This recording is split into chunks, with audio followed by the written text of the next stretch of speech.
परम पूज्य युवराज स्वामी दिव्यांशाचार्य जी महाराज के पावन सानिध्य को प्राप्त करने के लिए महाराज श्री को फॉलो करें यूट्यूब चैनल स्वामी दिव्यांशाचार्य जी। महाभारत का युद्ध चल रहा था। सब लोग कौरवों के सारी सेना मारी जा चुकी थी। भीष्म की दुर्योधन की जंघा भीम के गदे की वार से टूट चुकी थी। अधमरा होकर के कुरुक्षेत्र में पड़ा हुआ था। युधिष्ठिर महाराज विजय को प्राप्त कर चुके थे।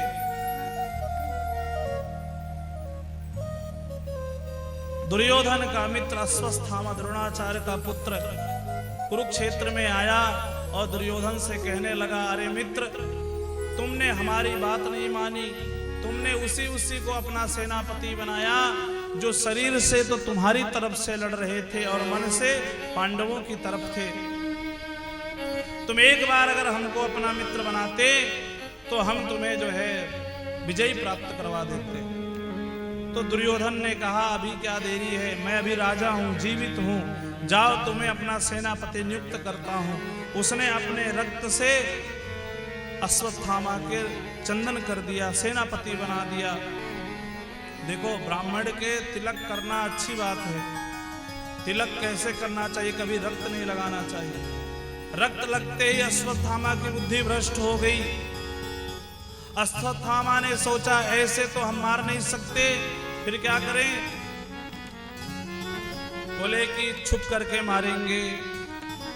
भगवान पांडवों से कहा कि आज हम लोग विजय प्राप्त कर चुके हैं, बहुत दिन से लड़ते भिड़ते हो गया है, चलो घूम करके आते हैं। पांडवों को लेकर के रात्रि में भगवान भ्रमण करने के लिए निकल गए और इधर द्रौपदी महारानी अपने पुत्रों को, 5 पुत्रों को ला करके अपने पतियों की सैया पे शयन करा दिया।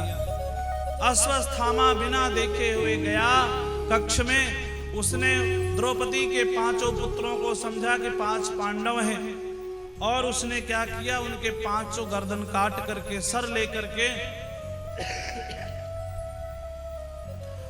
दुर्योधन के पास पहुंचा।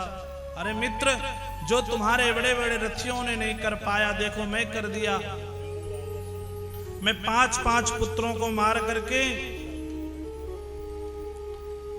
ले आया हूं। 5 पांडवों को सर काट करके लाया हूं।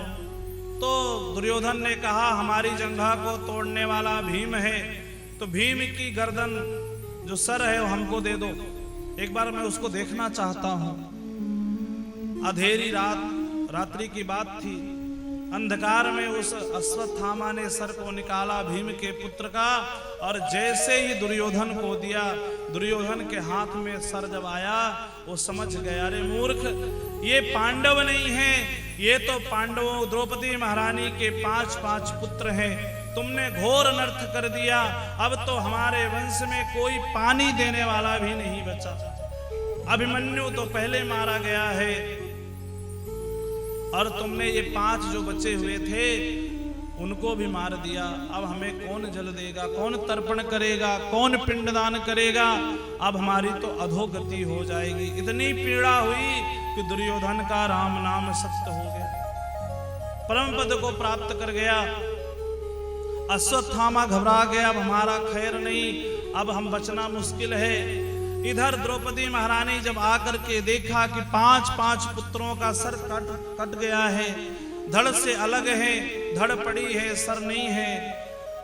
सोचो, जिस माँ के 5 पुत्रों के सर काट दिए गए हों, कितना दुखी होगी। माता शिशूनां निधनं सुतानां निशम्य गीतं परितप्यमाना।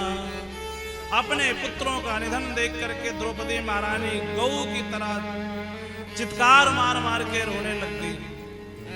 उनकी पीड़ा देख करके समस्त सबका मन भर आया है। अर्जुन ने प्रतिज्ञा की, देवी चिंता मत करो, तुम्हारे पुत्रों को मारने वाले को अभी बंदी बना करके लाता हूं, जो कहोगी वो तुम्हें हम वही उसको सजा देंगे। दौड़ पड़े हैं। अश्वत्थामा ने अर्जुन को आता देख डर गया और अर्जुन के ऊपर ब्रह्मास्त्र का प्रयोग किया है। ब्रह्मास्त्र को देख करके अर्जुन डर गए, भगवान की शरण में आ गए, प्रभु मेरी रक्षा करिए। भगवान ने कहा इसे ब्रह्मास्त्र छोड़ने आता है, वापस करने नहीं आता है। तुम भी अपना ब्रह्मास्त्र छोड़ो और बाद में तुम वापस कर लो।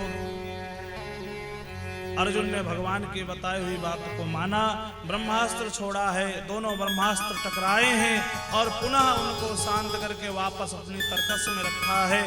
अश्वत्थामा को पकड़ करके लाए हैं, द्रौपदी महारानी के चरणों में डाल दिए हैं। और जैसे द्रौपदी महारानी ने देखा कि अश्वत्थामा को बांध करके लाए हैं, दौड़ करके छुड़ाया है। अरे तुम लोग क्या अनर्थ कर रहे हो? मुंचता मुंचता मेषाम ब्राह्मणो नितराम गुरु। अरे छोड़ दो इसको, छोड़ दो, ये ब्राह्मण है, ब्राह्मण पुत्र है, तुम्हारे गुरु का पुत्र है, ये तुम्हारे गुरु के ही समान है।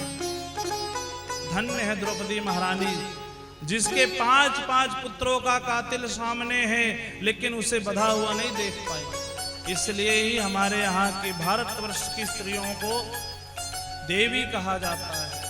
ये धारण करने की शक्ति केवल स्त्रियों में हो सकती है, पुरुषों में नहीं हो सकती। द्रौपदी महारानी दौड़ करके अश्वत्थामा को छुड़ाया और अपने पतियों से कहने लग गई, जिस तरह से मैं आज अपने पुत्र की विरह में तड़प रही हूं, क्या तुम लोग यही चाहते हो कि तुम्हारी गुरुमाता भी तड़पे?